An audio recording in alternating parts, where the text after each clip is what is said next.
organized by the Society of Clinical Research and Medical Professionals. I am Hrithika, and I'm thrilled to be your host for this insightful session on EB-5 and specialized US governmental regulations, a pathway to residency of USA. Tonight, we are diving into an important topic that bridges pharmaceutical sciences, healthcare regulations, and investment opportunities in the US. Whether you're a student, a researcher, or a future entrepreneur, this session is going to be a game changer. Before diving into the session, let me share a brief introduction to SCRMP. The Society of Clinical Research and Medical Professionals is a registered society based in Telangana, India. It is registered under the Society Act 2001, registered number 417, and with Niti Aayog NGO Darpan ID. SCRMP is dedicated to advancing clinical research and supporting healthcare professionals. Our mission is to boost innovation, education, and collaboration in clinical research, equipping medical professionals with the knowledge and tools to enhance patient care. Through workshops, seminars, and initiatives, we aim to make meaningful contributions to global health and the life sciences industry. Our aim is to promote clinical research as a specialty, lifting up innovation and international collaborations for global research, education, and student exchange. Our objectives are to drive excellence through partnerships, global opportunities, and advancements in clinical research and healthcare. I would now like to introduce you all to our dynamic leaders of SCRMP. I introduce you to Morjal Haque, the National Chairperson, Vivek Raj Maheshwari, the National President, Sumaya Bashir Sheikh, the National Vice President, Satyam Yadav, the National Vice President, A.V. Vasanti, the National Vice President, and Medha Gayatri Bhattiprolu, also the National Vice President. Sheikh Mohammed Noor, the National General Secretary. Deepak Kumar Panna, the National Joint Secretary. Janavi Mahesh Katkar, the National Joint Secretary. Prasha Atul Naidu, National Joint Secretary. Ankit Mukherjee, the Director of Strategy and Planning. Varat Anand Raut, also the Director of Strategy and Planning. Sneha Chowdhury, Director of Outreach. Akhilesh Madhav Bhire, the Director of Outreach. Himavarshini Adepu, the Liaison Officer. And Jose, the Public Health Officer, and Prachit Srihans Bursi, the National Coordinator. Let's dive into the exclusive benefits of being an SCRMP member. We have exclusive member benefits, accessibility, corporate exposure, career guidance, refer and earn, leadership opportunities, networking, community engagement, internship opportunities, international admissions, academic support, and recognition. Now, I know some of you might be wondering what exactly is EB-5, and now it's time for the highlight of our session, our distinguished speaker, Ms. Kelli Boyden. It is my pleasure to introduce our esteemed speaker, Ms. Kelli Boyden, a distinguished attorney with over 20 years of expertise in administrative law, regulatory compliance, and the intersection of law and science. She holds a master's in pharmaceutical science with a focus on regulation and has extensively contributed to legal and scientific discourse through her publications and consultancy. Ms. Kelli specializes in guiding global investments in pharmaceuticals, healthcare, and sustainable plant-based innovations, particularly through the EB-5 Immigrant Investor Program.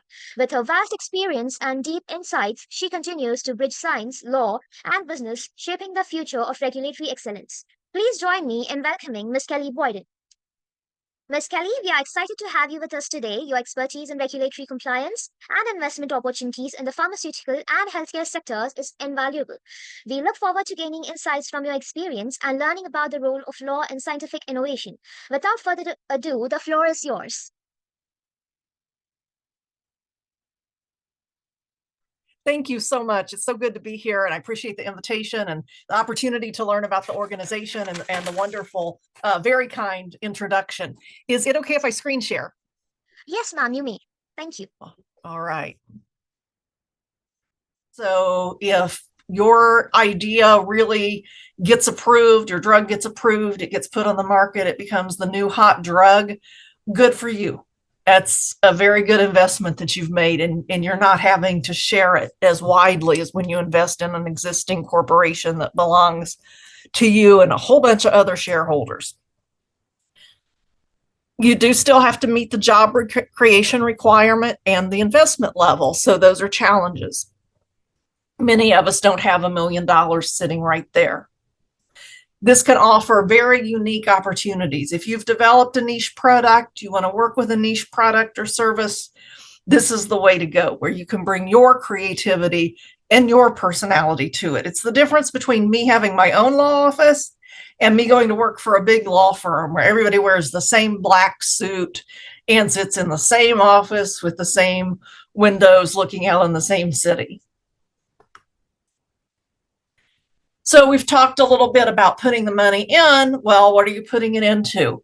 In the United States, probably almost everywhere around the world, you're going to establish a corporation. And I won't go into the history of corporations, although that's something I really love and I'll talk about forever if someone cares about that. But generally, we set up the corporation for two reasons. There's transparency and the ability to, if you want to, get investments from others and share with them, let them buy shares and just redistribute the profits. The other very big reason why people do it, and most of the calls I get about corporations, is we protect our assets. So if my business borrows money and then my business can't fulfill that contract to pay it back, my business is liable. I'm not. So my books behind me are safe. My medicine cabinet is safe. My paper and my cat and dog, my house, we're all safe if I do it correctly. So that brings me to this slide. What's your business structure? Well, I'm not a tax lawyer, but how you want to pay your taxes in the US makes a big difference, and who you want to share your funds with make a big difference. So I've listed some of the options. A very common one for startups is the LLC, the Limited Liability Corporation, where the main point is to keep anybody who has a tort or a contract claim against the business from going against this individual, the founder, directly. The big piece of it, we say, famous saying, two things are certain, death and taxes.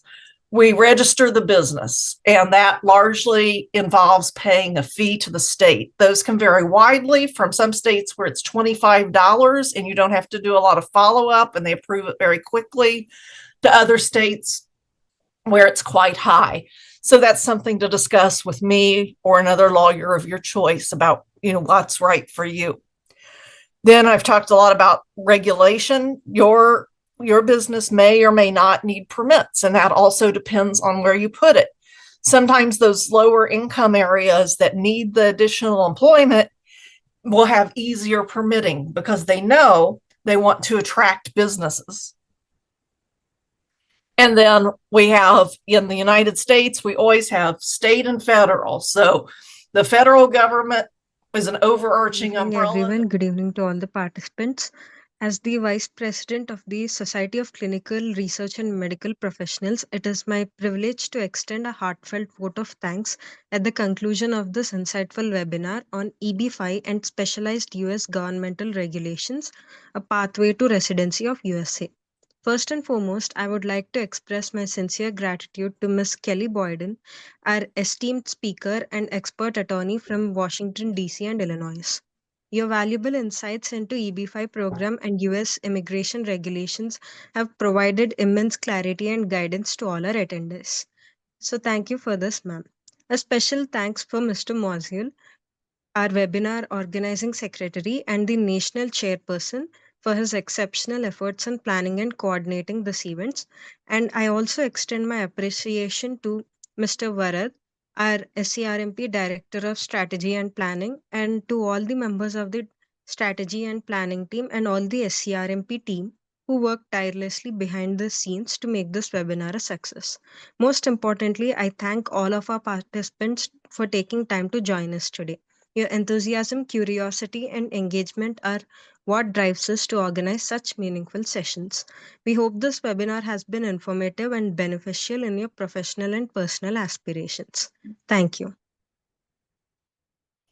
Thank you so much for having me. And I know it's nighttime, so I appreciate everyone who stayed up to be here. If we do it again, I'll try to be as flexible as I can and maybe have it during your daytime.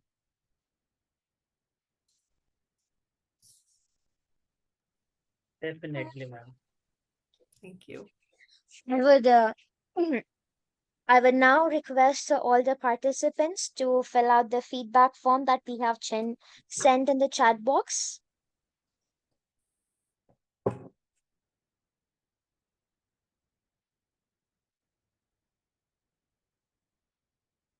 Should I leave the session? I don't want to be here if you've got organization business to go over and maybe don't want a guest here. Should I hit the leave button?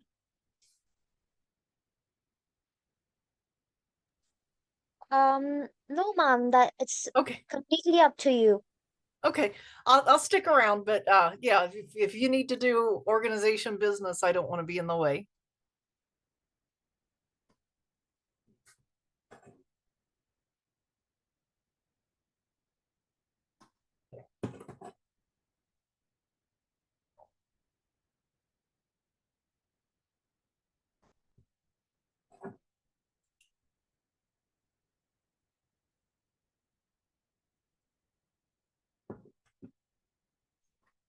Thank you, ma'am. Thank you very much.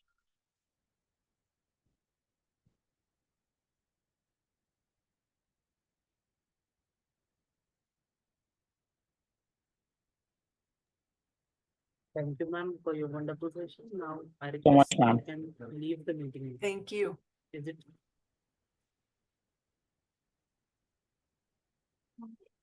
All right, it looks like people may be leaving, so I'm going to hop off, but I welcome hearing from anybody through my website contact form, my email, or LinkedIn. Thank you so much. Subscribe now.